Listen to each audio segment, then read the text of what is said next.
It's so lonely in my little room by myself.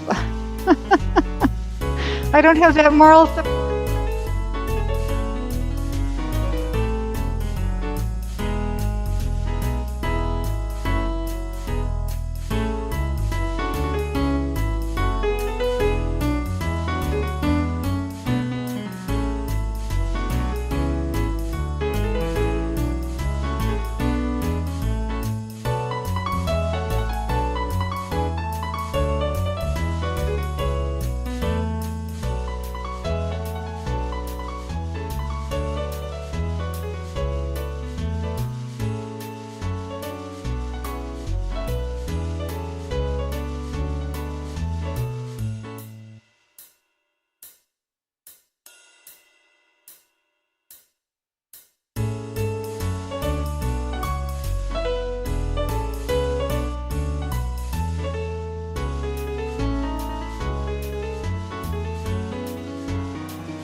Oops, let me get my thingy right. Yep, well, we can rock and roll when we're ready to go. We will begin the login process. Awesome.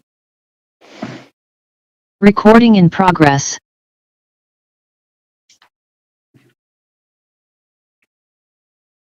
We are on. The meeting of the Committee on Student Achievement and School Innovation of the Board of Directors will please come to order. Will the Secretary please call the roll? Director Carr has asked to be excused tonight. Director Garcia. Here. Director Gokul Gandhi has asked to be excused tonight. Director Leonard. Here. And Chair Simpson. Present. We have 3 members of the committee present, and we also have President Peterson and Director O'Halloran joining the committee tonight. Thank you, and welcome Director Peterson and Director O'Halloran to our little committee tonight. The chair will now ask the secretary to lead us in the recitation of the Pledge of Allegiance. Members, please mute your devices.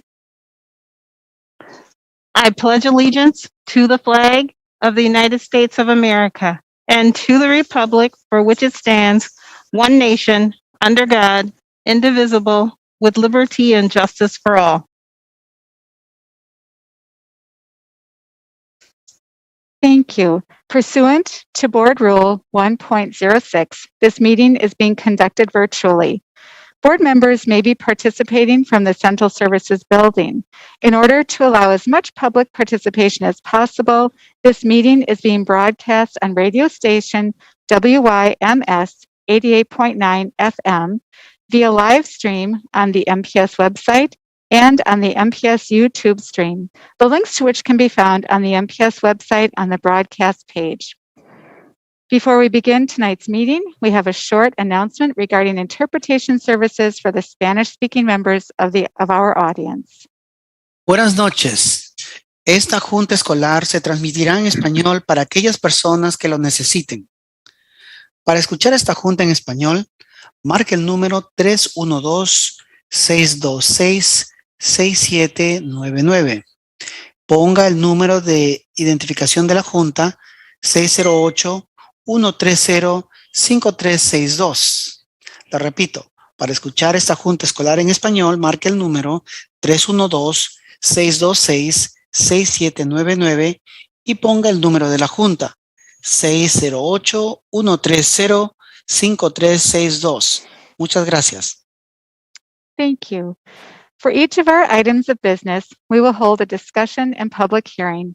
Individuals who wished to speak on tonight's items were required to register in advance. I ask those of you who are waiting to speak to remain on the platform until you are called upon to speak. Just as a reminder, Robert's Rules of Order dictates that all comments should be directed to the chair of the committee. Also, any questions or requests are to be directed to the chair, who will determine the most efficient way to address them. All speakers are asked to state their name and spell their last name before proceeding with their comments. Each speaker will have 2 minutes and 15 seconds to speak. After a speaker's time is up, they may continue to follow the meeting at one of the broadcast options previously mentioned. To ensure the good order of the meeting, harassment or intimidation tactics of any kind, including inappropriate language, will not be tolerated. The chair reserves the right to remove anyone engaged in such behavior from the platform. Those removed from the platform may continue to listen to the meeting or access the agenda items online. However, he or she will not be allowed to rejoin the platform. Written testimony may be submitted to the Office of Board Governance, P.O. Box 2181, Milwaukee, Wisconsin 53201-2181, or fax to 414-475-8071, or email it to governance@milwaukee.k12.wi.us. Also, for our listening audience, if you wish to access this evening's agenda items and attachments online, you may do so by visiting esb.milwaukee.k12.wi.us. Now let's begin, Madam Secretary. Item number 1. Item number 1 is action on Resolution 2122R-007 by Director Leonard regarding charter schools. The recommendation is that the board adopt Resolution 2122R-007 as attached to this item. Director Leonard, as sponsor of this item, do you wish to make some comments? I do, definitely.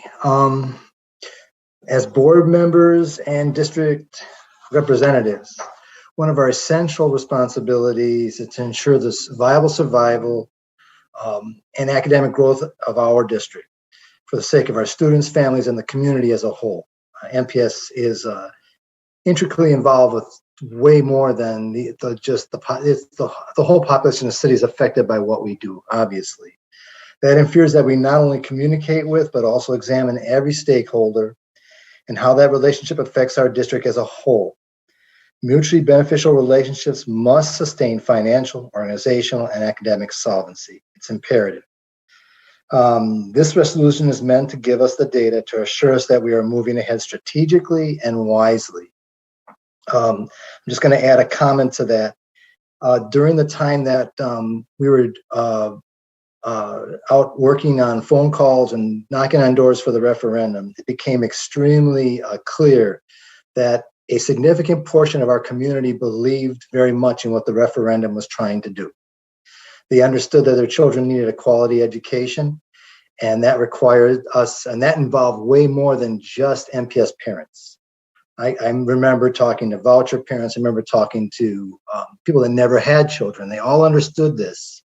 And with that thought in mind, this resolution was really meant for us to offer a much more thorough and quantified look at just how charter schools and other entities and stakeholders are involved with our district. So this is really, to me, just a starting point, but we need to do something that has data that we can base our decisions on. And that's why I put this resolution in place. Thank you. Thank you, Director Leonard. Does administration wish to make comments?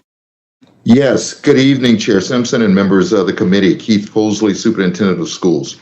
We're recommending adoption of Director Leonard's resolution with one proposed adjustment relative to the timeline for completing the requested evaluation, being that bringing the report back in December instead of September will provide the necessary time to complete a comprehensive and thorough report as requested in the resolution. Thank you, and we're happy to respond to any questions that you may have for us. Prior to taking questions or comments from the committee, I'd like to go back to Director Leonard to see if that time change is all right with him. Do you accept that? Oh yeah, definitely. Actually, Okay. very wise. September's almost here. It sure is. Awesome. Do committee members wish to make comments or ask questions at this time? Seeing none, Madam Secretary, do we have any public comment on this item? Yes, Madam Chair, we do have one individual registered to speak on this item. Great. Well, let's go ahead and take that. The speaker that we have on the platform to speak on this item is Chris Herjong. Please state your name, spell your last name, and begin your testimony.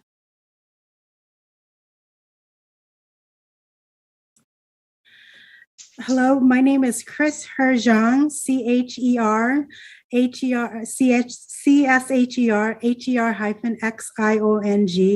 Thank you. All right.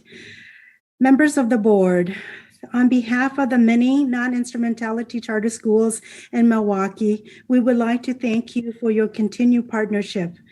We remain hopeful that our work together will continue to maximize the education outcomes for Milwaukee's most vulnerable populations.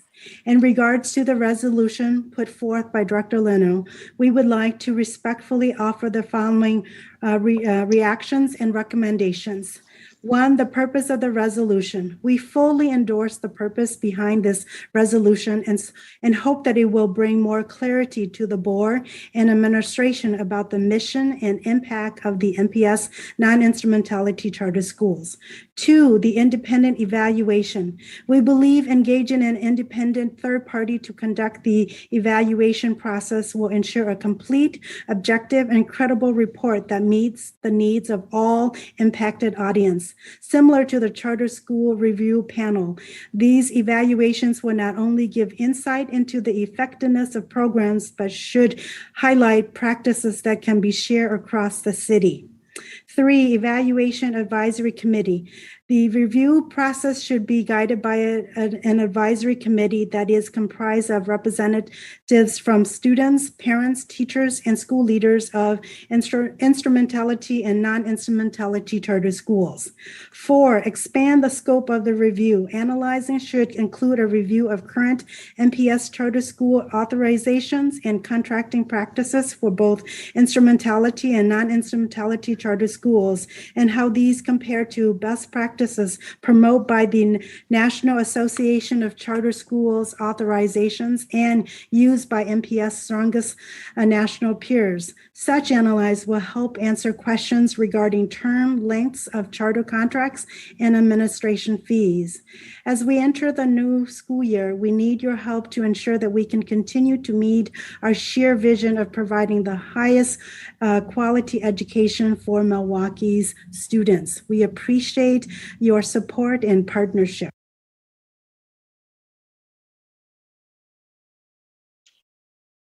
Sorry. Thank you. Thank you. Do we have any additional comments from committee members or our visitors? Madam Chair, you also Yes. did receive 2 pieces of written testimony regarding this item. Yes, we did. Thank you very much. What is the pleasure of the committee with regard to this item?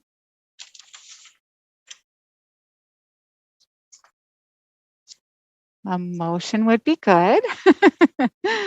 Can I call a motion to my own resolution? You sure can.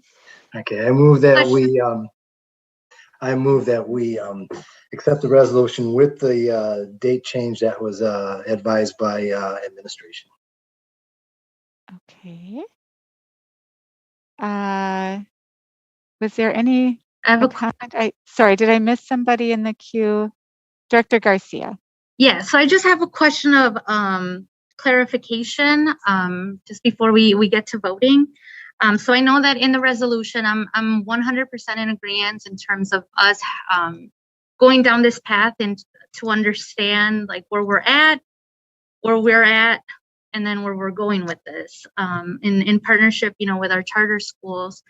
And I think that a point that our one of the speakers raised is as we're doing a comprehensive evaluation, I guess comprehensive can be very subjective, but are we focusing on outcomes like educational outcomes like testing, and like are we looking at that? Is it also including process evaluation of the chartering process? I guess I'm just a little curious as to when we're looking at comprehensive evaluation, is it outcomes-based evaluation or is it also including process evaluation? Administration. You got it. Chair Simpson, members of the board, Bridget Chalk, Director of Contracted School Services. This would be the pleasure of the board, but having a comprehensive evaluation about what that would entail. Madam Chair, Yes. members of the committee. So what the speaker talked about, Ms. Herjong, was an external evaluation. Since the onset of charters in Milwaukee Public Schools, we've been a part of the National Association of School Boards as well as the National Association of Charter Schools. Between the 2 organizations, we would be able to get a comprehensive external evaluation of our chartering program. In fact, NACSA offers that as a part of our membership. And so ensuring that we are following best practices relative to processes, and the board members are being presented with information that is beyond what the Wisconsin report card asks, would also be a part of that process. So yes, some test data, so it will be academic and operational. Thank you for that clarification, Madam Secretary. Director Garcia, do you have a follow-up question or comment? No, I mean, I'm glad to hear that because I think that when we look at evaluation, our minds tend to go into more of the outcome space. But clearly, I think a lot of the issues that we're trying to resolve are also process-based. So I think it would be good, and I know that, Dr. Mann mentioned that there's already something in its way with a partnership that we have with an organization with our chartering partnership.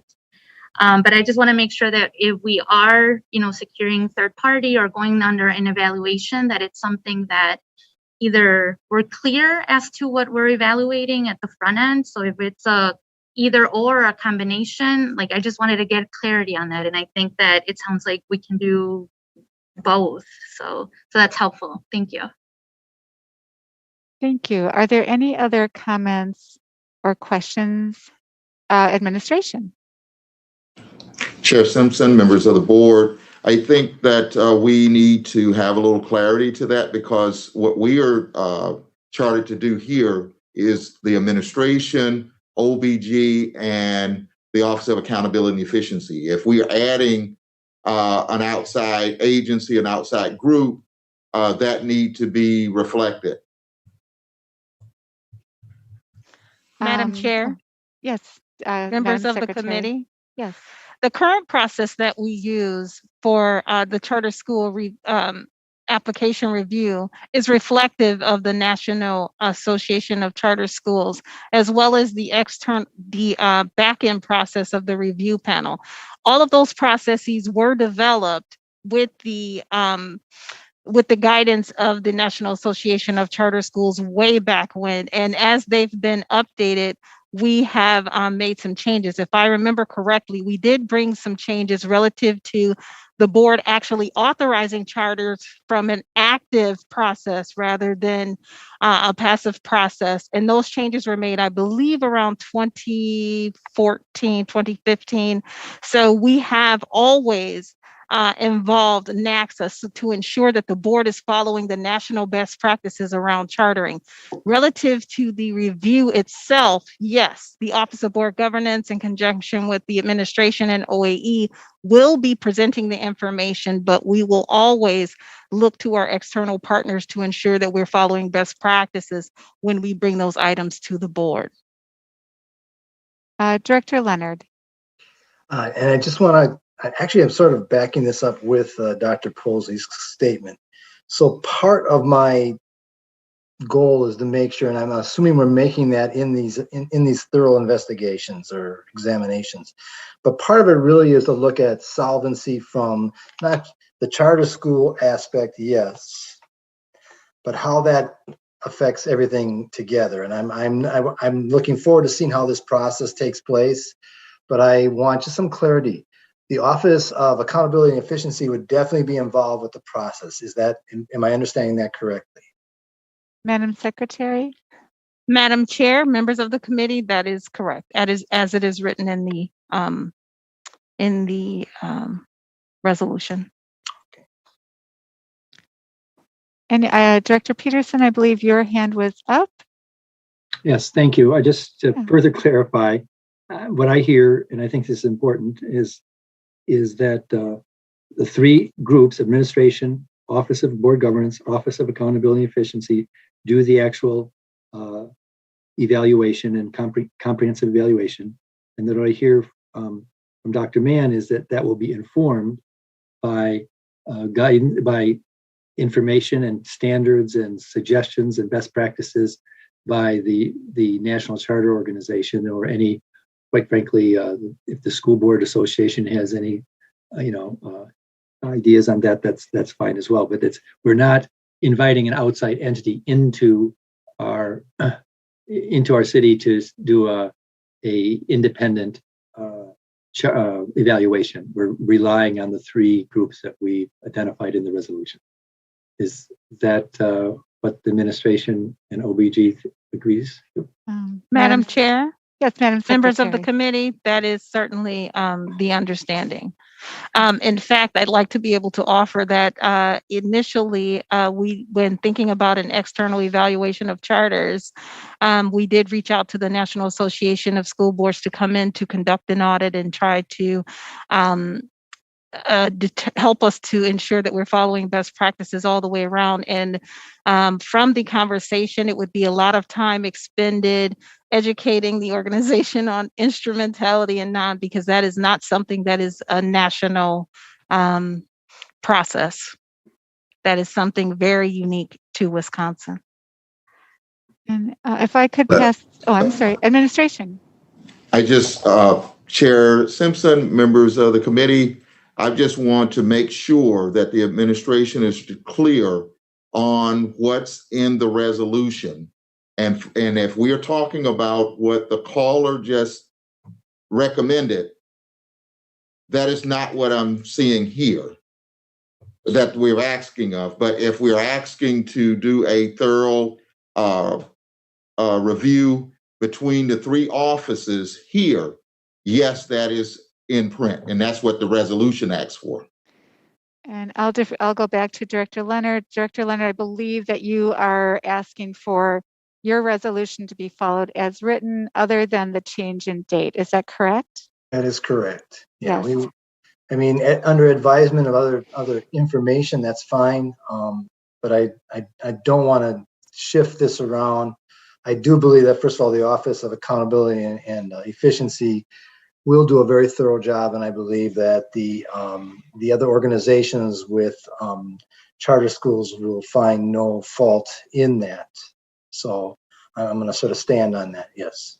Thank you, Director Leonard. And if I could pass the gavel to Director Garcia for a moment. So taken. So noted.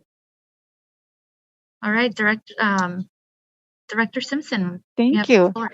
Yes, thank you. I just wanted, I guess, just for really our listening audience, if Madam Secretary, if you could just explain the role of the Office of Accountability and Efficiency as it pertains to sort of being that view that is coming from not governed by Office of Board Governance or Administration, but really from its own position. If you could just explain that, if that makes sense. Madam Chair. Madam Secretary. Director Garcia. Yes. Okay. Director Garcia, Director Simpson, members of the committee. So the Office of Accountability and Efficiency is a second independent arm of the board's governance structure. Starting with the Office of Board Governance, we do the audit and accountability component, but the Accountability Office itself actually is more of the financial oversight and contract compliance division that actually is independent of the Superintendent's Office and the Office of Board Governance and its reporting structure to the board. Thank you for that. Any other comments, Director Simpson? No, that was it. And thank you, Madam Secretary, for just kind of going over the role of Office and Accountability for our listening audience. Mm-hmm. And I will take the gavel back. So noted. Thank you. Is there any further discussion? Seeing none, Madam Secretary, I believe we have a motion.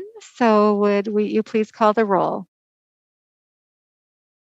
On Director Leonard's motion, which moves approval of the resolution with the modifications as attached to the resolution in this item.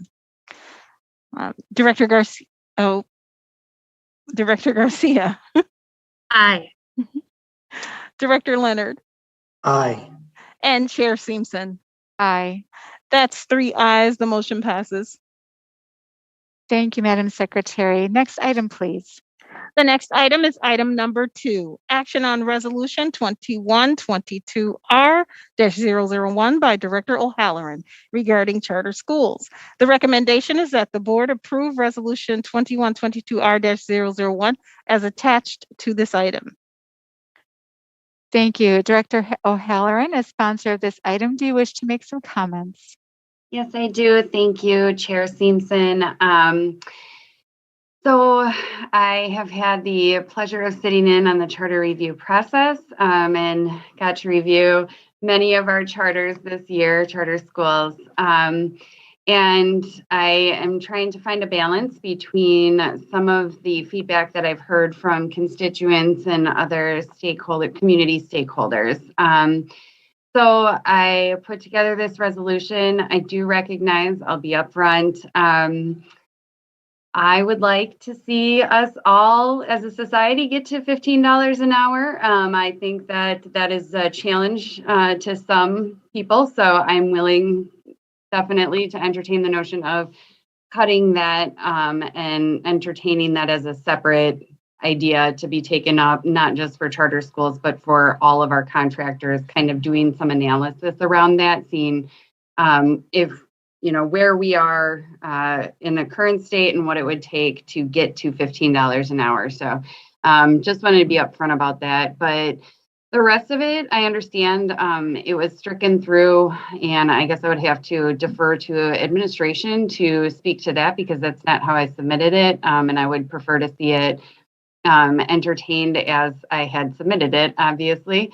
My idea is to update the model contract with certain provisions and to create an annual review process. I've been told that all of this information comes to us annually. It's considered, within central office, provided to board members, but I don't think there's a public reporting mechanism. And so just if it would either come as an item to this meeting, just one or two a month, or if it would just be one meeting, perhaps in the month of July or June, kind of off cycle, just create an annual reporting mechanism on some of the academic and other reporting items that are reported on.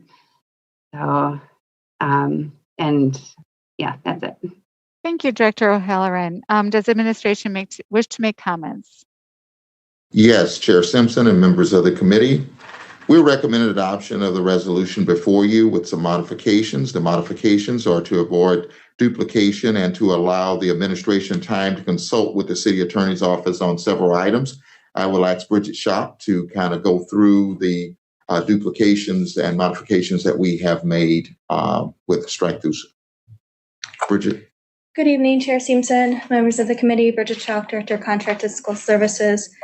So the first strikeout of a report of the academic, financial, and operational standing of the school is included in the performance summary that is submitted to the board for recommendation. So it's a duplicate of a process that already happens. A description of the student demographic included with children with special needs, that's included in our demographic snapshot. So it's already a part of our process. As far as the charter review team serve public notice, the committee meetings are served as a public notice for SASE when we bring a recommendation forward. So that is a duplication of a practice that has already taken place.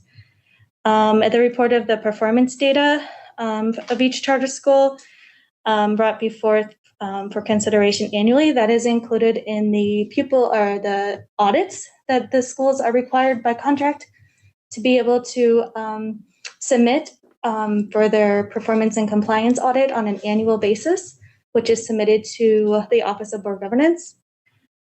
The lease terms to be in line with the charter school contract, that is already a practice that we do for any schools that lease from us. The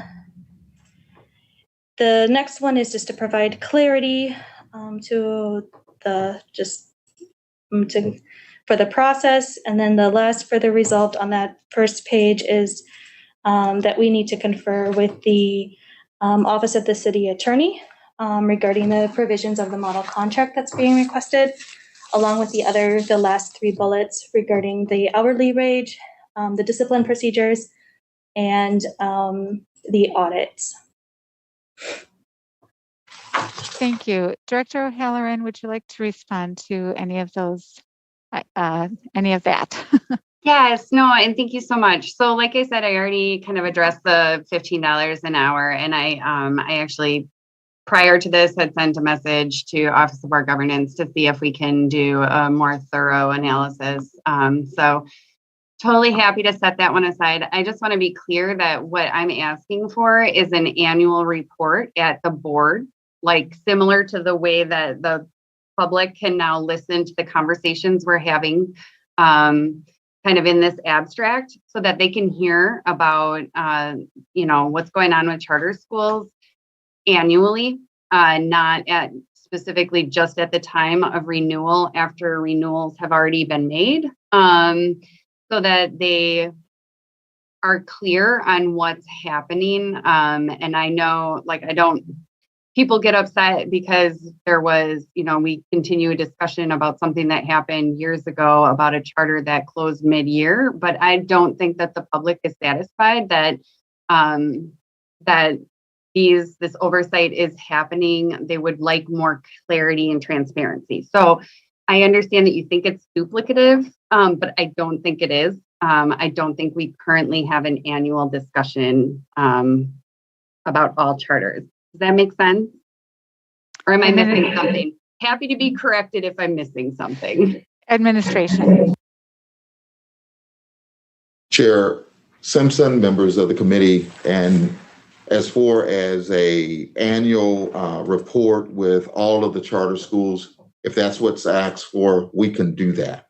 But what we went through and crossed it out was the idea of things that was we seen as a duplication. But if that is what is asked of us as an administration, we can deliver that. And and that's just like with all of our schools. We have our annual feedback that we give around the school improvement plan, looking at the data and those kinds of things. But yes, if we want to bring each individual charter school, we'll be more than happy to do that. Thank you. Do members of the committee wish to make comments or ask questions? I see Director Peterson. Go ahead, Director Peterson. Thank you very much.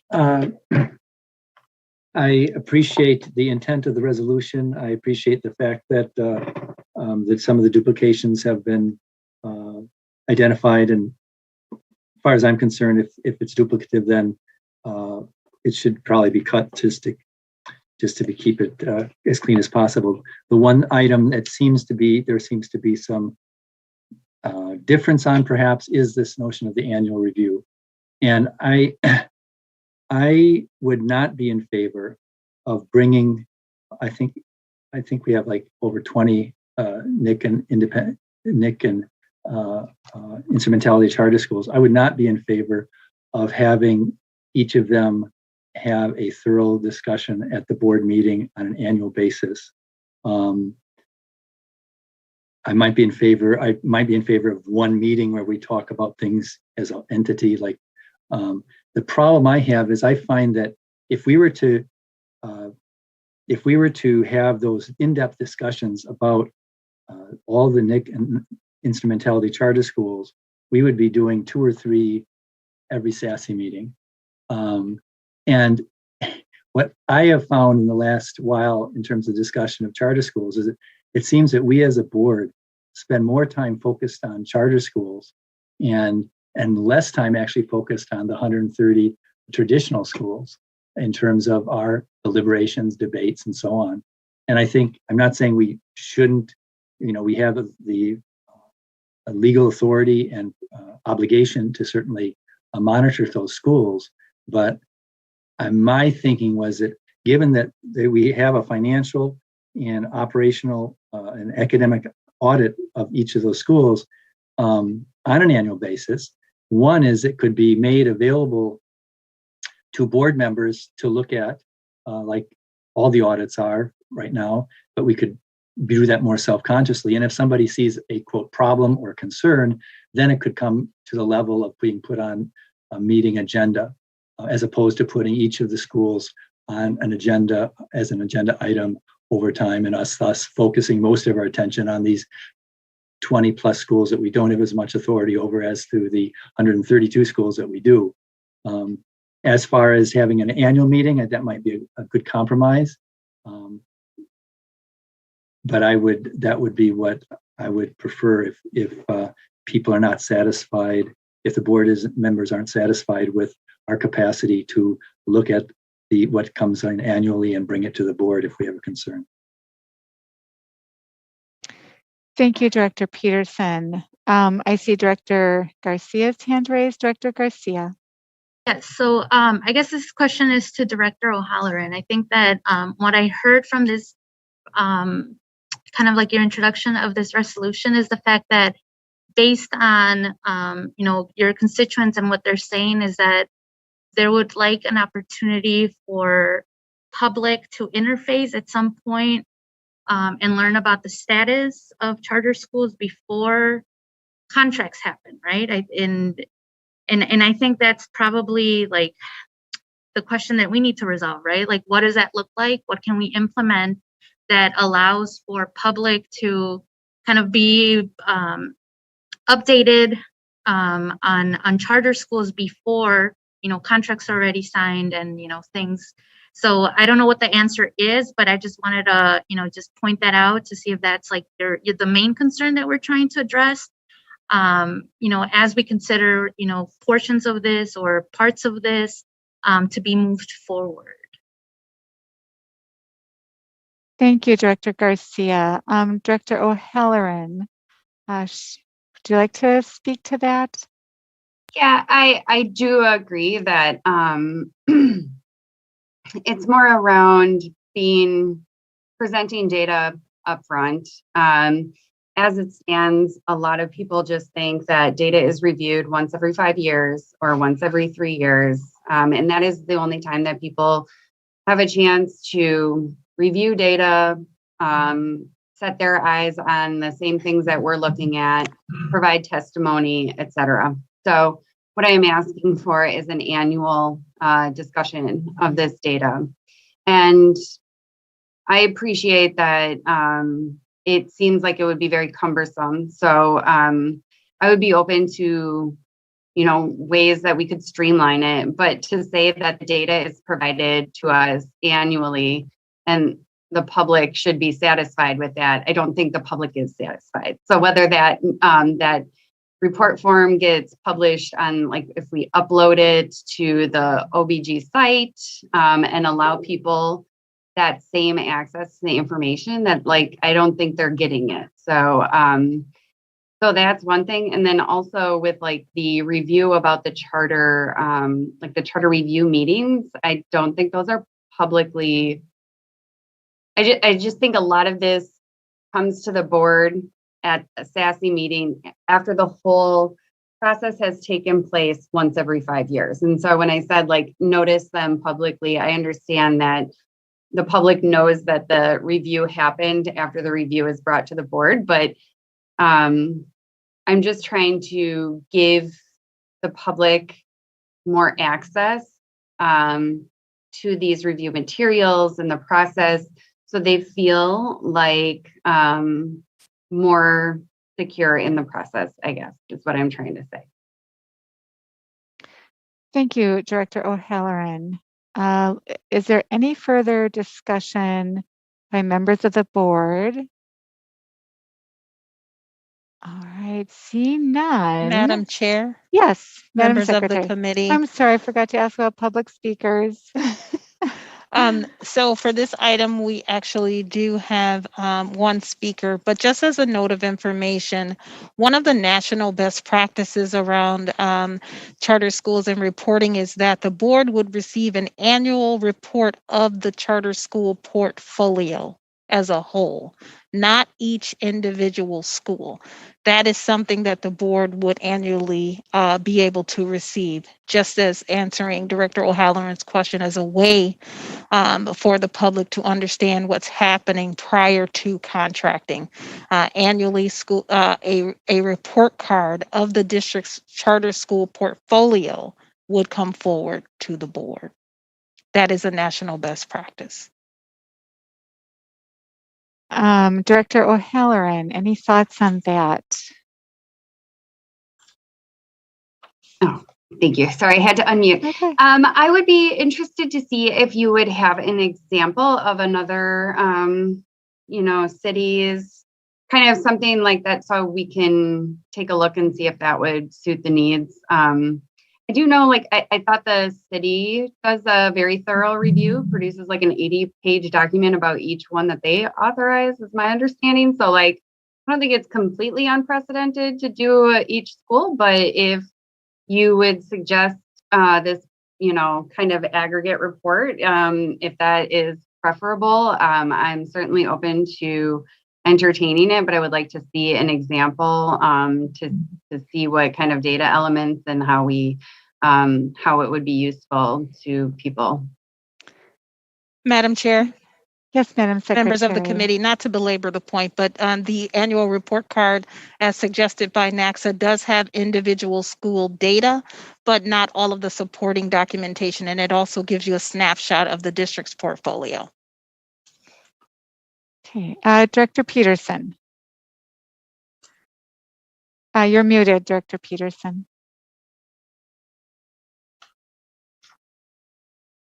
There you go. Yeah, thank you. I think that's a good idea. I also think it's good to see an example of it, as Dr. O'Halloran has suggested. I think, I mentioned how much time this takes if we were to do them individually for our board. I'd also want to keep in mind how much time it takes for the administration if we were to go down the route of an 80-page document for each school, because that again is taking time away from looking at issues in our traditional schools. So I might suggest that information be presented to us before we take a final vote on the board on this resolution by the whole board. So noted. Administration, did you have a reply to Director Peterson's comment? Yes, Chair Stevenson, members of the board, Richard Schack, Contracted School Services. So we do submit or provide an annual report, DPI report, that gives a very snapshot of the academic, financial, and organizational performance of the school, as well as the review of that we submit to DPI. It's also submitted to the Office of Board Governance as well, that can be shared, that it outlines all of our charter schools, both instrumentality and non-instrumentality. And it's a requirement of the statute to submit that. So we can definitely make sure that gets into your hands as well through the Office of Board Governance. I see Director Garcia's hand is raised. Yeah, so question. So thank you for that answer in regards to like the route we're taking right now, but where does this information live? Like, is there a place where it lives right now? Like, who has access to that? Like, it gets sent to board governance and that gets distributed to directors? Like, where, like, would public be able to access this information? Administration? Madam Chair? Oh, yes, Madam Secretary. Given that the administration submits that report to DPI and copies the Office of Board Governance as a statutory requirement, we do have that in the office for anybody to be able to review. What I believe Director O'Halloran is asking is that information be shared publicly, and so we certainly can put that information on our website and also follow any other directives of the board to make that public. Any follow-up, Director Garcia? No, I guess that was my question. Like, if there's already things that we are doing that kind of aggregates data and kind of there's already, that mechanism in place, and the issue is really like one of the issues is having the public access that. If we are able to and legally can do so, maybe that's like an easy way to kind of merge some of that immediate need to, make information accessible. And obviously that doesn't address all of the resolution points that Director O'Halloran is raising with this resolution, but at least that's a starting point that we can do that with information we already have and move forward doing that. Thank you, Director Garcia. Administration, did you have a comment? Chair Simpson, members of the committee, and just like Dr. Mann shared, we on the administration side could put that on the website as well. If we could post on our side as well, we will also check the legality of that as well, just to make sure that what we're posting is acceptable. I'm going to go back to Director O'Halloran for any comments. No, Madam Chair, I would just, I believe do we have written testimony or any speakers on this item? Because I think we do. Have we heard everybody? Madam Chair? Yes, Madam Secretary. Members of the committee? Yes, we do have one individual on the platform registered to speak on this item. All right, well, let's go ahead to our speaker. So noted. The person that we have registered to speak is Chris Herjong. Please state your name, spell your last name, and begin your testimony. Okay. Can you hear me? Yes, we can hear you. Thank you so much, members of the committee and a member of the board. In regard to the resolution put forth by Director O'Halloran, we would like to offer the following recommendations. One, the minimum wage. The Wisconsin State Statute 118.40 makes clear that all disbursements of funds and debts incurred should be the sole responsibility of the charter organization. As MPS is not the employer of non-instrumentality charter school employees, it would seem unreasonable for MPS to make any demands on salaries. We respectfully request that this language be removed from the resolution. Two, disciplined. Parents deserve the opportunity to have diversity and learning environments.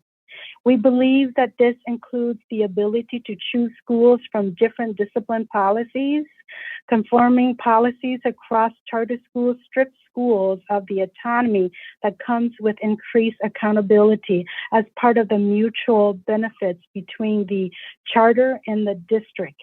We encourage the board to consider implementing metrics to hold non-instrumentality charter schools accountable for discipline outcomes as part of the charter review process. Three, management company. We ask that the term partnership agreements with any management company be further defined for clarity. While we understand the spirit behind this proposal, there is also concern as how management company is defined, and whether that includes organizations our schools contract with for basic services such as building maintenance, food services, construction services, and etc. As we enter the 2021-22 school year, we need your help to ensure that we continue to meet our shared mission of providing the highest quality education to Milwaukee students. We are at a critical juncture in planning for the future of charter schools and need your support to provide for thousands and thousands of families.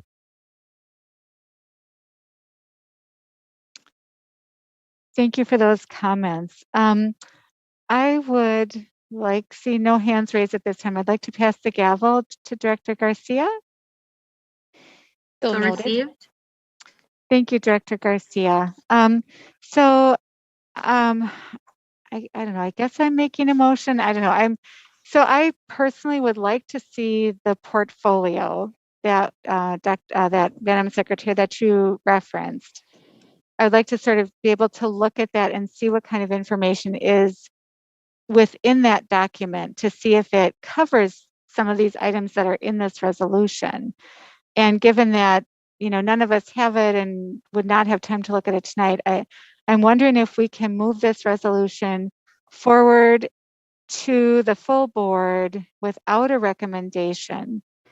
And in the meantime, could we view what that, could we receive copies or, somehow get that to us, what a portfolio would actually look like before making a decision about what type of review process we'd like to see moving forward. And I'd like to know also if Director O'Halloran, if that would be okay with you. Yeah, thank you, Director Simpson. I would totally be okay with that. And I think it would also give the chance, I know that if it advanced tonight with recommendation to, for adoption, that we could still pull it and discuss it, but I think that advancing it would kind of require a conversation. And I know, as far as the language around one of the questions was around partnership agreements. I believe that was an issue raised. When I put this together, I tried to incorporate as many questions that I've heard raised by different directors over the few years that I've been on the board. So that would give the chance for other people to weigh in on it. I did already say that I would be okay with pulling the $15 an hour and considering that as a separate resolution, not just for charter schools, but all contractors. And I want to be clear that this was the demand in 2007 and it's now 2021. And so I wasn't trying to single out charter schools, but I think it's something that we should all be striving towards. And then with the disciplinary procedures, just the idea was around, we hear that people get counseled out. We hear that we know that there's disproportionality within our own schools, so just trying to have discussions around what the disciplinary procedures are. So I'm happy to, have it advance without recommendation, and we can kind of have a further discussion. And I would definitely love to see that portfolio. And I would ask if I'm allowed, Mr. Simpson, may we inquire from Office of Board Governance if any other board members wish to, if there are any issues that they would like to see discussed as part of this? Is there a mechanism to do that in such a way that we're not creating quorum issues, but we are trying to I'm trying to expedite the conversation, really. Madam Secretary. Madam Chair, members of the committee, as long as the conversation is attached to the resolution, right? Board members can certainly submit requests for information to our office so that information can be provided prior to the full board meeting to assist the board in its decision making within the parameters of the resolution. Thank you, Madam Secretary. Thank you. Is there any further comment? Any questions? Madam Chair, Director Garcia still has the gavel. Oh, I'm so sorry. Would you like I forgot that the the gavel last back? time. Sure. All right. I do have the book with the script. That might be All right. helpful. There you go. Thank you. I'm so sorry. My apologies. Now, is there any further discussion? All right, seeing none, I believe I made a motion.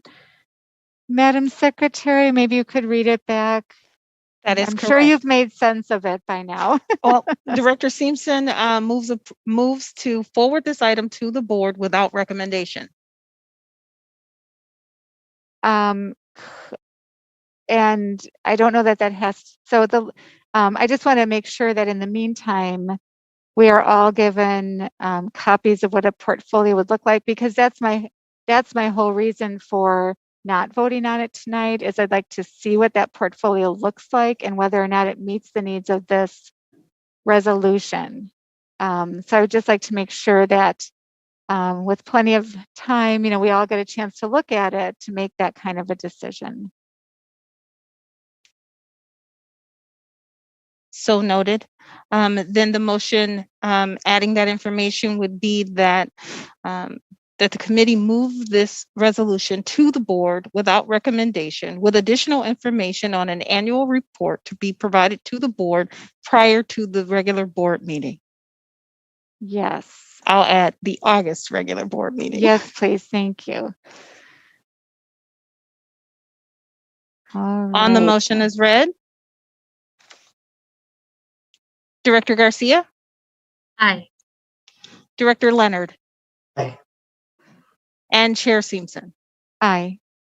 That's 3 ayes. The motion passes. Thank you. Madam Secretary, next item, please. The next item is item number 3, a report with possible action regarding art education. This is an informational item, and although it has been noticed for possible action, no action is required. Thank you. Will administration please present the item?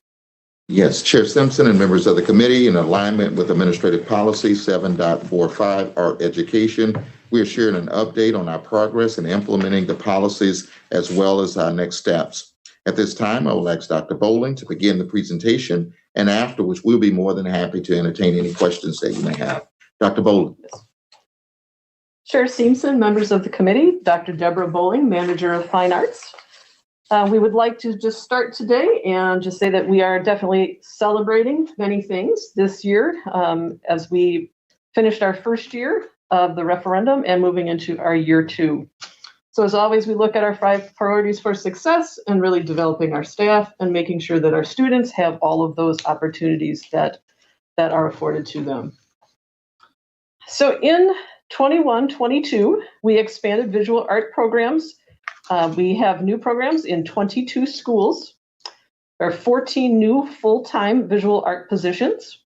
There was a total of 19.6 FTEs. We increased 10.9, so a total of 22.4 FTEs for FY22. We have a regional breakdown. There's 5 Northwest schools, 3 Central, 6 East, 5 Southwest, and 3 high schools. Looking at new teachers that were hired in expansion years 1 and 2 in FY20, we hired 20 new teachers. 13 of them came fully certified, and 7 of them are currently in a licensure program. In FY21, we have hired so far a total of 16 teachers. 11 of them are fully certified, and 5 of them are in a licensure program. This is really a fluid number because we're continuing to interview and make placements pretty much on a daily basis at this point. This slide shows all of the schools that were increased, the single schools that went from a partial FTE to a full-time FTE or had additional FTEs added to them. In this slide, this is also showing FTEs that have been increased, but in order to create a full-time position between 2 schools. So this will allow 1 teacher to only have to be at 2 schools, where in the past, some visual art teachers may have had up to 3 or 4 schools that they visited per week.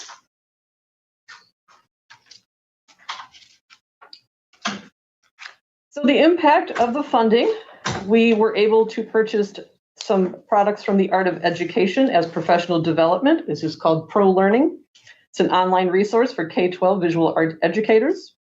Also Flex Learning, which is a curricular resource for K-12 visual arts educators, which is based on state standards. We have had monthly paid professional development and collaborative work time. Visual art teachers were provided access to district purchased art supplies for students in their home environments as when we were virtual. Smartboards and laptops were purchased for teachers that did not have them already in their classrooms. And 1 additional visual art support teacher is being hired. We already have 1 in place, and interviews will be held next week for the additional position. In terms of curriculum, we have made a lot of growth in this area as well. We have created a standards-aligned visual art curriculum, which includes a scope and sequence, a pacing guide that's based on trimesters, unit plan templates and examples. It's really focused on culturally responsive teaching as well as ambitious instruction. It offers many opportunities to infuse social emotional learning because we know that through the arts, we're able to have a bigger impact on our students, particularly now coming back from COVID. And then also the curricular guides are all supported by Flex Learning and the Art of Education, which we have purchased licenses for teachers. So work underway. Now that we have all of these new art teachers in a variety of buildings, how do we go about supplying and supporting them, making sure they have all the things that they need, creating a database of visual art equipment, such as kilns, printing presses, larger ticket items, and if schools do have them, to make sure they are up and operational. And then we will be working on creating common syllabi for high school courses, because we really want to make sure that equity of content is really there across the district. We don't necessarily see that right now, but we want to make sure that that is the case. Go ahead. Also, in year 3, the visual art expansion schools, they're also under consideration right now. By the end of next year, we should have almost all of our positions equal to the number of students, so they should be fully staffed. We're looking at approximately 12 FTEs to be added next year. After that, we will be looking at adding additional fine arts opportunities to schools, possibly dance or theater, especially those schools with an arts designation. Purchasing additional items such as kilns, printing equipment, and technology in all of those expansion schools. And then we also have the additional funding for supplies for students. We're going to be giving teachers Google Forms so that they can request the materials that is necessary for their year. We did not want to make a blanket order for supplies because we know that each school has their own specific needs. And so that will be done the week of Third Friday. Are there any questions? Thank you so much. And if it's okay with the committee, I'm going to do something that I forgot to do on the first two items and ask Madam Secretary if we have any public comment on this item. Yes, Madam Chair, we do have three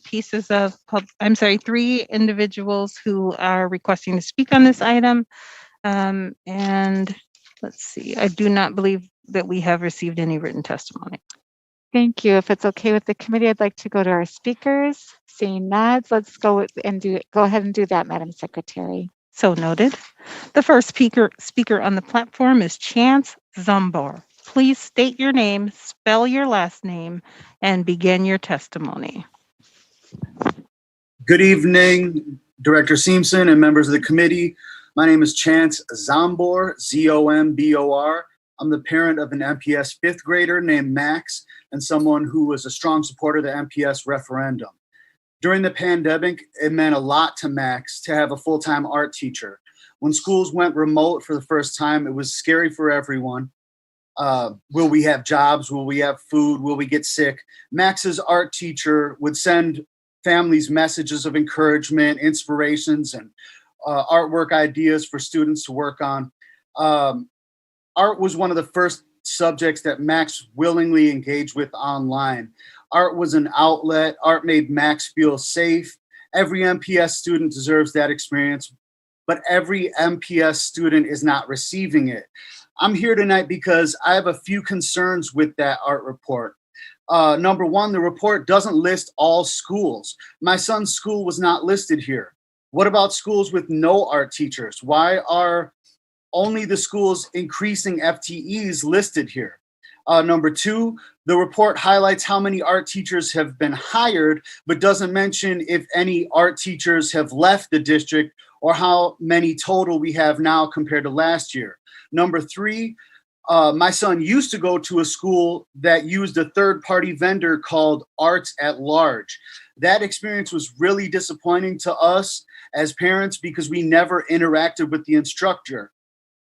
We didn't even know the instructor's name. We didn't see them at conferences. They didn't message us to tell us when Max was doing something positive or needed to work on something.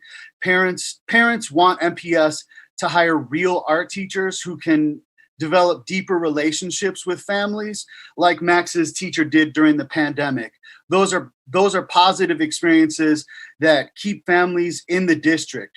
Third-party vendors are not an adequate replacement for MPS teachers, and it would be smart to include the number of schools using these vendors on this report so MPS can set goals to phase them out.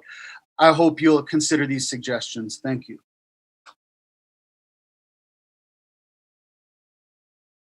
Thank you. The next speaker on the platform is John Fleschner. Please state your name and spell your last name for the record.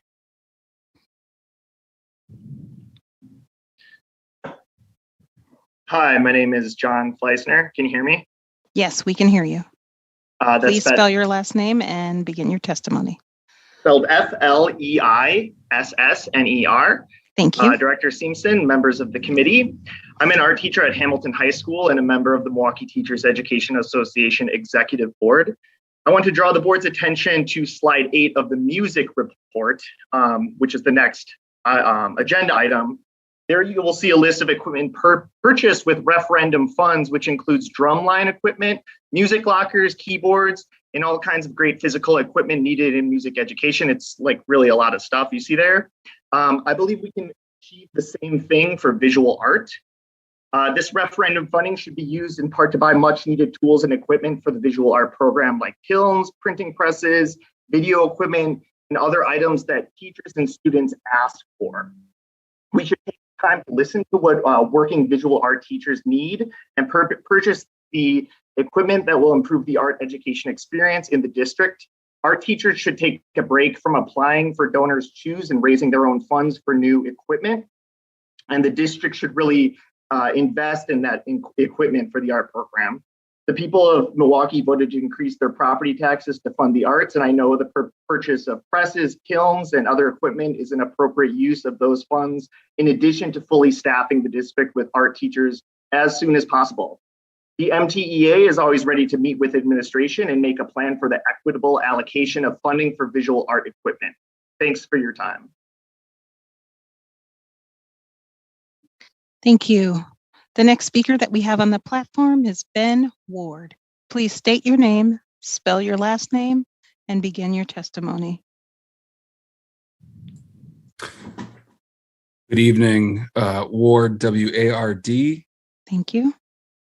I'm the executive director of the MTEA. We have worked with our art and music educators throughout the establishment of both policies, as well as work tirelessly to make sure that our referendum passed and these funds were delivered to our students.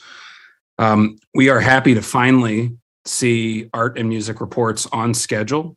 The next report, the music report, is far more detailed than this art report, and we would like to see more clarity around art supplies, equipment, and resources, and how referendum dollars have been spent to advance this. We also would like to make sure that art educators have more voice in determining how these funds are spent for greatest impact. Surveys are fine, but this policy came from our art teachers, and they should remain in the lead in this process. We also would like to note that we still see significant reliance on nonprofit subcontracting. While we are not against outside organizations supporting MPS and students, we expect that they will not replace certified educators, which our students deserve. It is not clear from this report how the number of hired art educators compares to the additional positions and the vacant positions that already existed.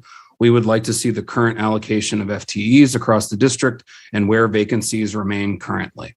Thank you. Thank you. Madam Chair, this item is back with the committee. Thank you, Madam Secretary. Do committee members wish to make comments or ask questions? Director Leonard, and then we'll have Director Garcia and Director Peterson. Yes. First of all, I have to agree with the speakers wholeheartedly on the third-party issues. So for those of us that have been in buildings for decades and have used these third-party providers, it's great to have them in there, but I want to make this give this example. In many cases, they only took care of a small portion of the students. This was both in music and in art. And also in many cases, we would only see them once every couple of weeks. So that is not art education. That's not what our parents were asking for in the referendum. They were very clear about that when we were doing person-to-person speaking on the referendum. This was an issue they were adamant about, and it wasn't just a small number. It was hundreds of people. So I know that that's what our parents want. In addition, I'm asking that we, I guess I'm making a request to the administration that we receive a full listing of every school who has a current art teacher. And I would also like to know who is being hired in a school so that we can actually ask back if they actually were able to hire that person. Because the frustration I'm hearing from a number of administrators is that often it looks good on paper, but when we get to the real world and it's in the classrooms and you're going into high schools and nearly any kind of schools, if that person is not hired, that class is not being offered. So I will leave it at that. Thank you. Administration. Chair Simpson, members of the committee, we'd be more than happy to provide that list to you prior to the full board. Thank you. Director Leonard, any follow-up? Okay. Next, we had Director Garcia. Yes, thank you. And just to echo what has already been said by Director Leonard, I agree on many of the items raised. You know, I work in the arts ecosystem here in Milwaukee, so I'm very, very much familiar with the gaps that, you know, a lot of nonprofits stepped in to fill. I think with the referendum and our momentum that we have to really strengthen from within of MPS, I think is very exciting. And there's a lot of opportunity for us to really support the great work that teachers are doing in our buildings. So I guess my questions right now, I have two of them. The first one being with the professional learning that is happening. Is there any, I guess, like evaluation data in terms of like what are teachers that are participating in this, like getting from the trainings, like what, I would just like to know a little bit about what the impact is in that regard, just so we have an idea of like, is this, you know, an adequate support system? Is there an opportunity for improvement in that area? I think that's, you know, from conversations that I've had with, you know, art educators in our system, there's never, I guess, enough support that can be provided. So the more we can really get in that aspect of preparing them as practitioners, I think that that's really great way. And then the second one is, you know, we in the report they mentioned kind of standardizing syllabi for high schools. I guess, like, what are the thoughts from the educators? And just to, you know, go back to one of the speakers' comments in terms of ensuring that we keep our educators embedded within, you know, all these processes, conversations that we're having that lead into implementation of different initiatives. I guess I would just want to hear a little bit more about that from the administration of how we are folding in, you know, teacher perspective, whether that's, you know, in the from syllabus curriculum and creation all the way through like professional learning opportunities. Thank you, Director Garcia. Administration. Chair Simpson, members of the committee, Dr. Deborah Bowling, Fine Arts Manager. In terms of professional development, our sessions are all opt-in sessions. So we do not collect any kind of survey data because it would not give us a really good idea. We, on average, have about 20 art teachers that do attend those optional events. We have approximately 120 art teachers right now, and as Dr. Posley said, we will have those exact numbers for you for the full board. In regards to the curriculum development, last year we used Pro Learning and Flex Learning, which were the curricular tools. So we worked with teachers monthly on those resources. And actually today, for the early start teachers, we rolled out the curriculum, the scope and sequence, and requested feedback from our teachers. And I also, at least for the early start, asked them to be completing a Google form to provide feedback to me. And we really wanted to make sure that these are living documents because we know that things change. And even if I have 5 or 6 visual art teachers that participate, we know we need to make sure that we get everyone's input.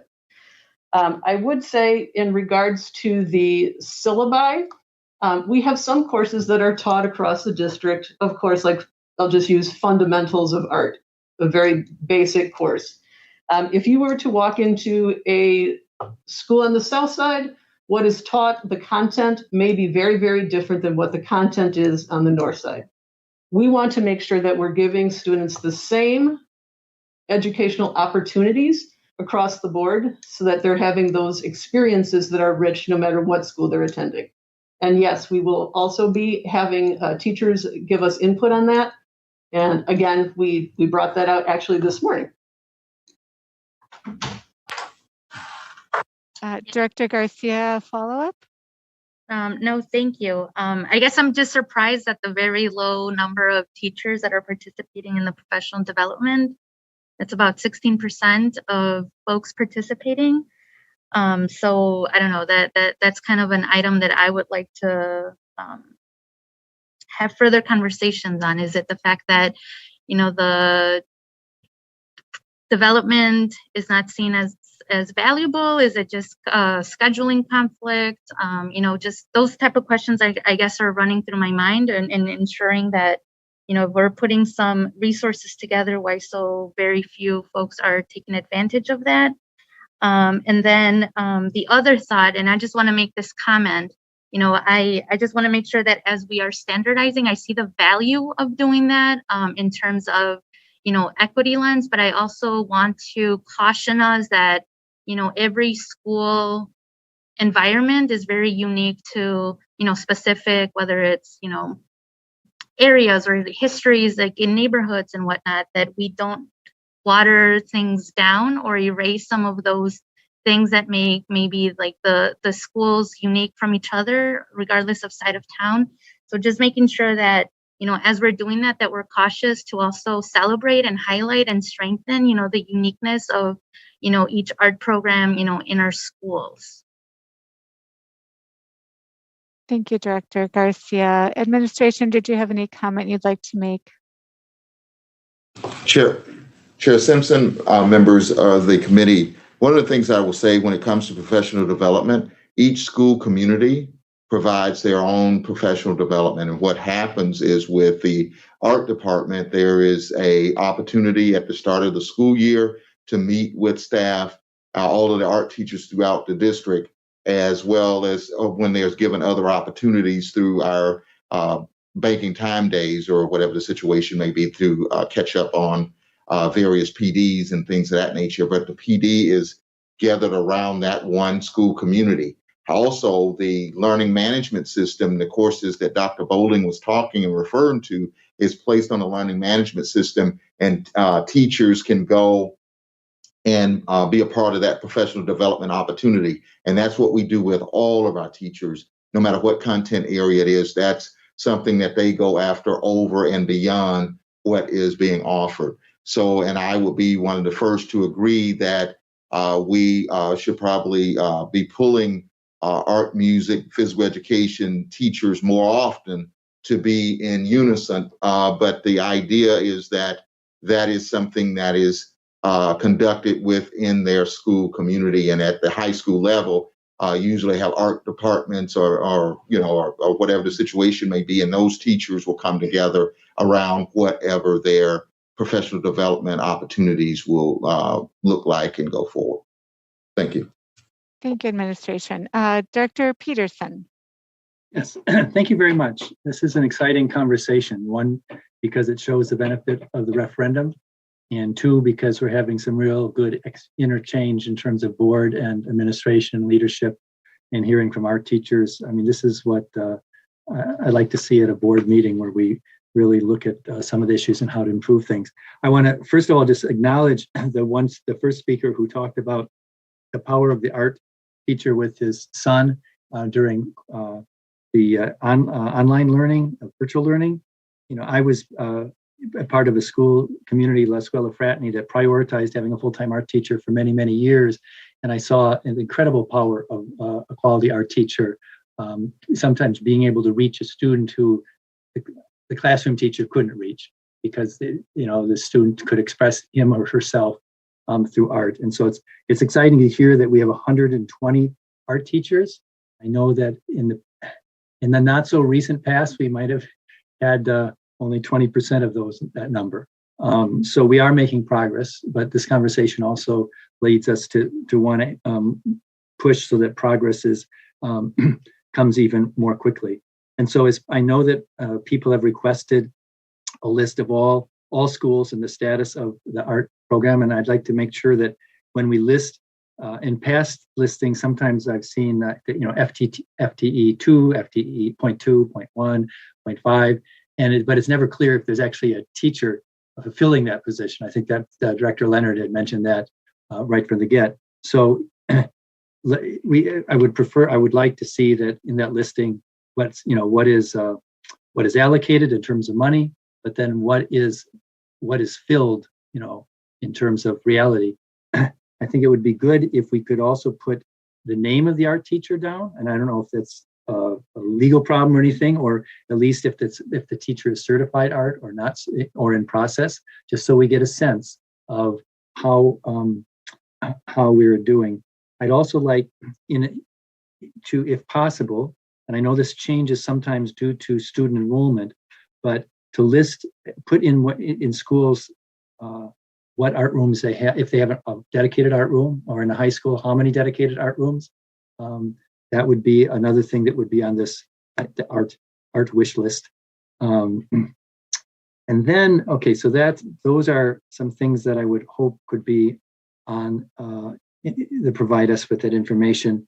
Part of it is, and then I know that somebody asked the names of not only the teachers, how many teachers we've hired, but also how many have left. And so to keep that in mind too. I'm not sure how to represent that on this list, maybe a addendum.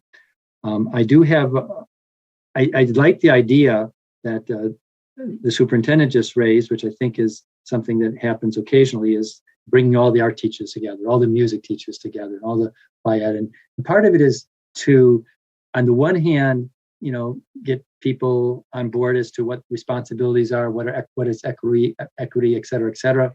On the other hand, it's also to engender that horizontal communication between art teachers. And I mean, I can just imagine that there are new art teachers out there in schools that have say, 40, 30 different or 15 different language groups and immigrant groups. And that our teacher has, incredible possibilities with that. If they could be linked up with other art teachers who are in schools that have so many language groups, that would be a huge benefit. They could learn from one another. I know in the past, the art teachers had a quite close-knit relationship with each other, and they learned how certain art teachers, had certain skills that they could share, because they've had a kiln for so many years. They know how to use a kiln with kids, and somebody just gets a kiln. Okay, well, let's not have them have to read a document online how to use certain things or inspire kids, but let's put them in touch with the art teacher who has that experience. So that's the benefit of a horizontal communication, which should be, facilitated by central office leaders in all those subject areas. I think that's really powerful. I do have a question in terms, in the future, the slide talked about the database of finding out what's in each school, arts, in terms of art equipment, kilns, printing presses, digital printers, etc. And I would have thought that was already done in the sense of this past year. But if we could get a timeline from the administration on when that will be completed, and then when will we be able to start ordering some of the materials that are needed at different schools.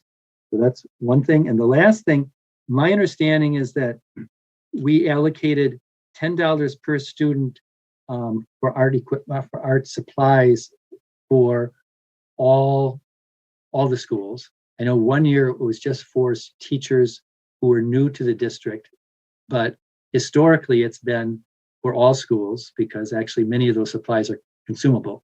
And so I'd like to know what the status is of the $10 per student allocation and how our teachers can be sure that they can access it. Sorry for so long. I'm excited about the process. We just want to push it more forward. Thank you so much, Director Peterson. Administration. Chair Simpson and members of the committee, I just want to start off by saying the information that Director Peterson requested in regards of FTEs and all of that, we could get that information. But when it comes to classrooms, that may not 100% be complete because we will need to work with that, and knowing that some of our traditional start schools are not even in session right now to even verify. So that portion of it that we may not be able to get it, and whatever we get to you may not be accurate. So, and knowing also in a lot of schools, there are not set aside art rooms designated because of, enrollment numbers and things of that nature. But Dr. Bolden, if you could take the remainder of this. Chair Simpson, members of the committee, Dr. Deborah Bowling, Fine Arts Manager. Just a few things. First of all, we were not able to go and we wanted to do an in-person inventory of each of the schools to look through all of that. But as we know, COVID happened. So that put a kind of a glitch in our system. So that is what we will be currently doing as we hire the second visual arts support teacher, because otherwise I have one person that does that job right now. And that's a lot of schools to visit in person. So we're doing that. We did a preliminary Google form so that teachers could self-report, but we want to make sure that we're in the buildings that did not necessarily have an art teacher so we can see what really does exist. In terms of supplies, the nature of the supplies is a little different. So there is not a slide that compares to what the music PowerPoint has in regards to how many ukuleles or guitars or things like that, because we spent almost all of the referendum funding for supplies last year on art supplies that went home with students. So to be able to break that down, it would be in basically numbers of boxes of colored pencils or numbers of boxes of watercolor paints. So if you want that reported, we can certainly do that, but it would look much different because they're all consumable and not permanent type of fixtures. This year, we're going to be focusing on those permanent things like the kilns, the printing press, and things like that, because of course we're in the schools and so are teachers and students. So those are kind of some of those things that you had asked about. Director Peterson, do you have a follow-up or a comment? Thank you. It makes sense that you couldn't do the survey and the database when it was COVID, and so I apologize for questioning that. I still am interested, and I appreciate that the money that we have went to what the students really needed last year, and obviously it really was powerful for some students. I still am interested in, say, a new art teacher. They go into a classroom where they have art on the cart, and how many do they have access this coming year to money so that they can have the supplies that they need for the classroom? And I understand that some of that money you're thinking of is that we have allocated for art, and maybe we need to allocate some more in terms of our conversations in terms of the ESSER monies and so on and so forth for the big ticket items, the kilns and stuff. That's going to be expensive, obviously.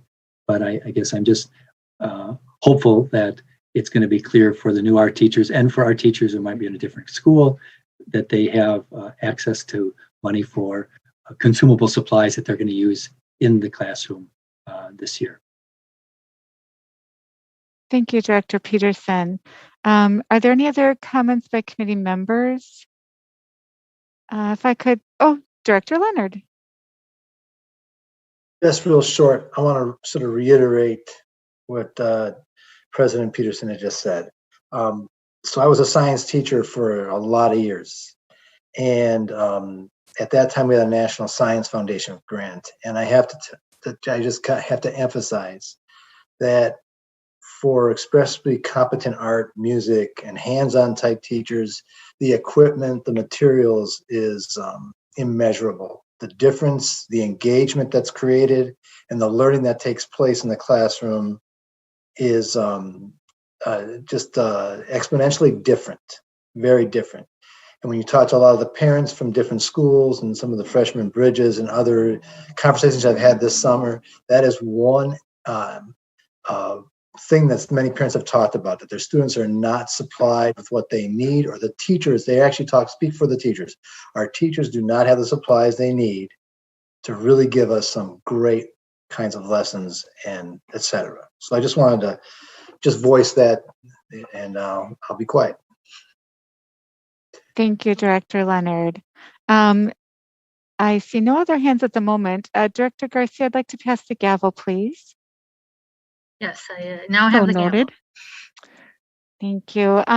So, we're rebuilding an art program. So obviously a lot of this conversation is about filling those gaps that have been there over time as we rebuild our art program. And, I'm just thankful for the referendum that passed in our city. And of course, we are all very much aware of the fact that, families want to see the result of that. So our art program is one of the ways they can see the result of the referendum money. I just want to circle back a little bit to some things that have been raised already. But I think that idea of sort of that full view of our staffing is really critical. I've heard other directors, mention that, and speakers, in terms of like which schools have art teachers in them and which do not, very specifically, so that we know where those gaps are, and which are being staffed by a third party, so that the goal would be to phase that out and replace them with our art teachers.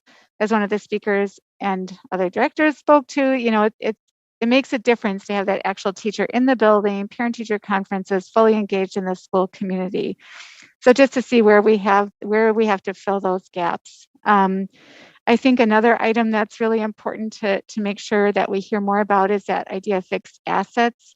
I understand where that's in the process, but I think there's also that need to know, like, what do our teachers need? What do our art teachers need? So is there a way, I guess a question would be, is there a way that we can survey staff, not only for those consumables, but what might be some fixed assets that are missing from a school that would be really beneficial to that individual school?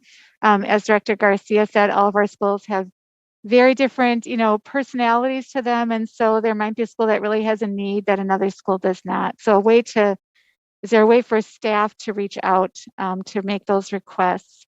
And I will let you answer that. Thank you.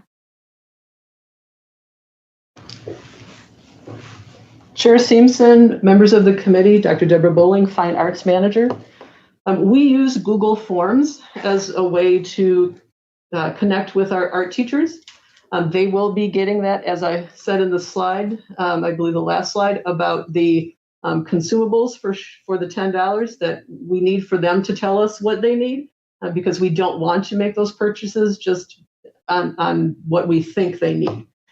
In regards to the bigger ticket items, that is going to be part of our work this year. But we survey our teachers through Google Forms at least 3 times a year, asking them what they need.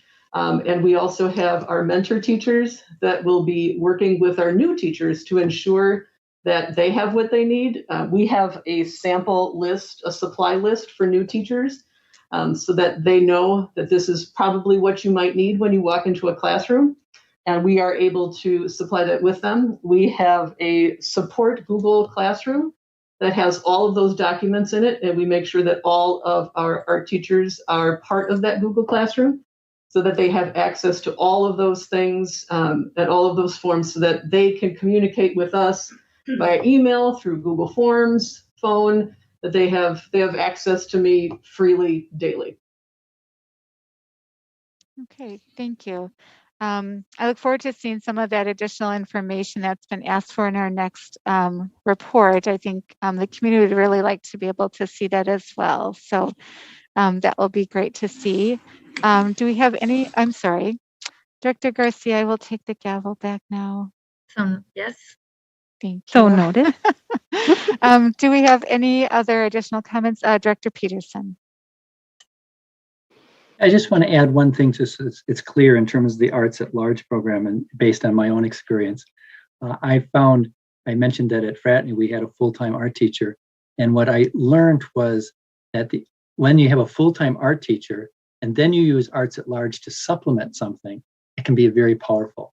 That our teacher can build on that, and it can be, for example, if it's a music, it might be, in any case, whether art or music, it might be a person who is of a different ethnicity than the teacher, bringing in their perspective or their strength in the art form. And that can be really powerful for some of the students. It might be an artist who has this particular skill, a drumming skill or a mural skill, and that's something that the art teacher or music teacher might not have. And so that's when it really enhances the program. I think what I hear the criticism when it's a replacement, and it's sort of a permanent replacement almost, then that's problematic. The other thing I think is, as we relate to artists, because artists are always underpaid in the society, hopefully we'll be able to recruit some of those artists who come in just for 6 weeks and have a good experience and to become teachers. I do know that the artists who come in the content by invitation of a full-time art or music teacher usually have a much more successful experience than an artist at large who comes in and there's no set decorum for art or music very well, and so on and so forth. So I just want to say that I'm not opposed to arts at large. I think it should be a supplement, though, not a replacement. Thank you. Thank you so much, Director Peterson. Are there any further comments on this item? Seeing none, that was just an informational report. So, Madam Secretary, what is the next item? Madam Chair, that was the last item on tonight's agenda.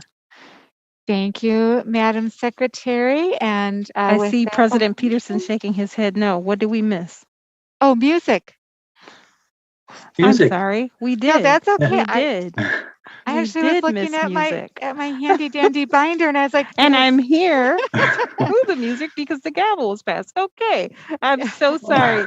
The next item is a report with possible action regarding the music education. This is an informational item, and although it has been noticed for possible action, no action is required.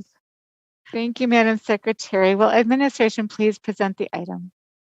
Chair Simpson and members of the committee, in alignment with Administrative Policy 7.44, Music Education, we are sharing an update in our progress in implementing the policy as well as next steps. At this time, I will ask Sherry Garcia to begin the presentation, and afterwards, we'll be more than happy to respond to any questions that you may have. Sherry? Thank you, Dr. Mosley. Chair Simpson, members of the committee, Sherry Garcia, Music Curriculum Specialist. I'm here tonight to present an update on the music department of Milwaukee Public Schools. Our work in the music department is guided by the district's 5 priorities for success, and we've paid particular attention to developing our staff and also strengthening our communication and collaboration. Our new music programs in the 21-22 school year will be in 25 schools. We have 20 new full-time music educators. There was a 7.8 FTE allotment previously. We've added 15.2 to that to give us a total of 23.0 FTE for the fiscal year 22. Just over 12,000 students will now have a music teacher. Our music programs will include general music for students in grades K through 5, which includes sound trap for 3rd graders, recorders in the 4th grade, and ukuleles in the 5th grade. We will have ensembles for our students in grades 6 through 8. We have some traditional ensembles such as band, orchestra, and choir. And then we're also introducing some more progressive ensembles like modern band, percussion ensemble, and then ukulele and guitar ensembles as well. The ensembles that will be placed in schools will depend on the needs of the school community and also the expertise of the teacher. We are very proud to be adding some programs to our high schools. As you see here, Bradley Tech, Obama, Washington, Milwaukee School of Languages, and McDowell Montessori will have additional music programs as well as drum lines or music technology in their buildings this year. For fiscal year 20, we had 20 new teachers. 14 of those teachers were certified and 6 of them are currently in a program. For fiscal year 21, we had 20 new teachers and all 20 are certified. The chart you see here is for our single school expansion for year 2. And it shows all of the schools that were at a smaller FTE where we increased to at least full-time. It also shows you the region for each school and then the approximate enrollment for those buildings. And on our next slide, you'll see the expansion year 2 paired schools. So these are schools that were combined together. They're smaller schools and they've been placed in a pairing so that they can also have a full-time teacher shared between just 2 schools. You'll see the region, the grade level, and then the approximate enrollment of each school. Some of the things that we've been able to do with the referendum funding, and this is such an exciting time, we were able to purchase general music instruments or instruments for more than 7 schools. Approximately 9 schools received a set of hand drums for their building. We've also purchased a number of other general music supplies, fun things like boom whackers and other hand percussion that children are going to be able to use in the fall. 7 schools have received band instruments. We have 4 schools receiving string instruments. We are purchasing modern band instruments, guitars and basses and drum sets for 3 of our schools. 4 high schools received new keyboard labs. We have schools that are receiving music technology suites, including some 21st century audio engineering equipment. We have a school that received new instrument lockers, and then many schools who have received new drumline equipment. We also invested in some infrastructure items, things like choral risers and conductors podiums, which had been in service for many, many years and have now been replaced by newer and safer options. We had some time over the summer to create complete some curriculum work. We were able to generate a K through grade 5 general music pacing guide, and that is based on our district's adopted platform of Quaver. We created a 6th through 8th grade band, orchestra, and modern band pacing guide, and those students will have access to our digital platforms of Smart Music, Music First, and Soundtrap. We created a new music technology and production course and wrote curriculum for students in grades 6 through 9. And Milwaukee Public Schools has become an Avid and Pro Tools learning partner, and 7 teachers were trained to obtain the ability to be able to teach Pro Tools and offer a music technology and production class at the high school level. Work that is underway. We are in the middle of planning for our 49th biennial festival to be held on May 4th and May 5th, 2022 at the UWM Panther Arena. We are very excited about this year's festival. We hope that it will be a celebration of both our expanded music programs and the fact that we now have the ability to make music together in person again.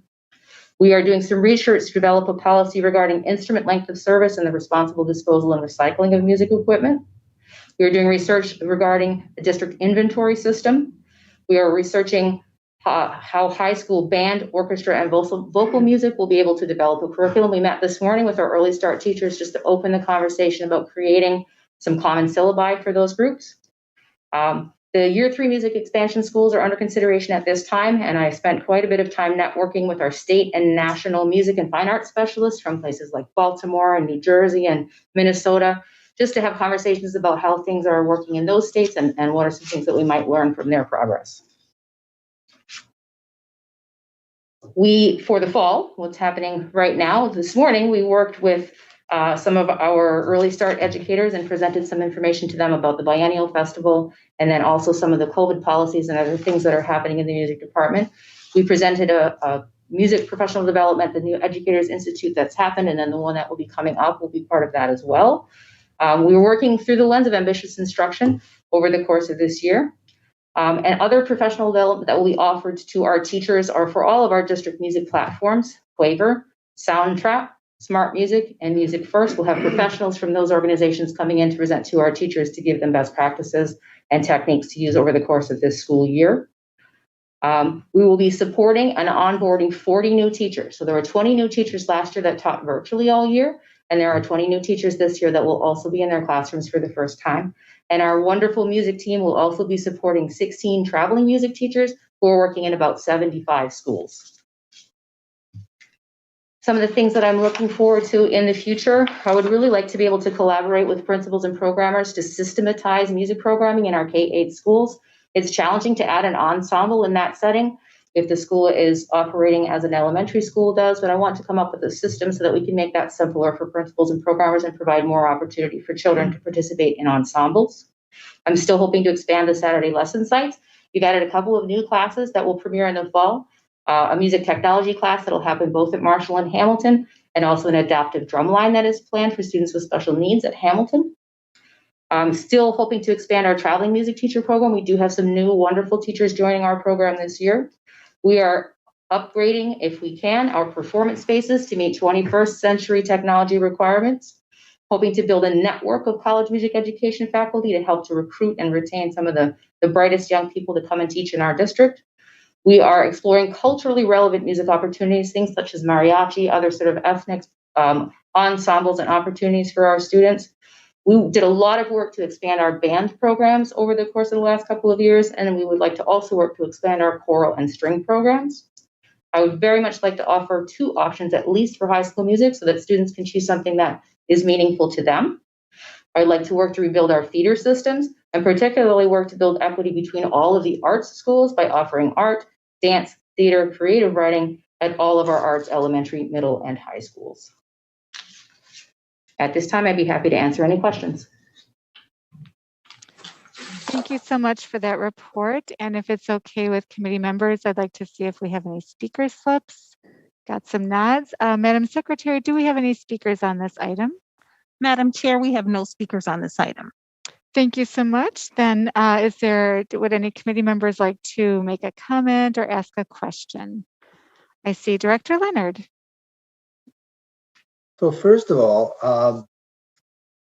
I'm excited about Quaver and Soundtrap, and I've had a chance to actually speak with a couple people that were in the music programs at MPS. They still are, and they have done a very thorough job of presenting me information on what they needed, and it looks like you're putting that all together. So first of all, thank you. I actually sense a vision of what you have for music, and that means that I'm catching on, I guess, and that you're doing a very good job.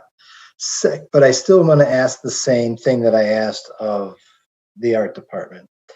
Make sure that we get that list of schools, every school, what their status is, and then also down the road, and really after the 3rd Friday, I'd like to know where we're really at. So we make sure that we're totally on top of this before the year really takes off. Otherwise, I thank you very much.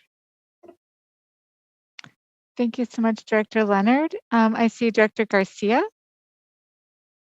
Hi, and thank you for the report. I think it's very like it transmits, like Director Leonard said, in terms of like the vision that you have for the growth and the support provided.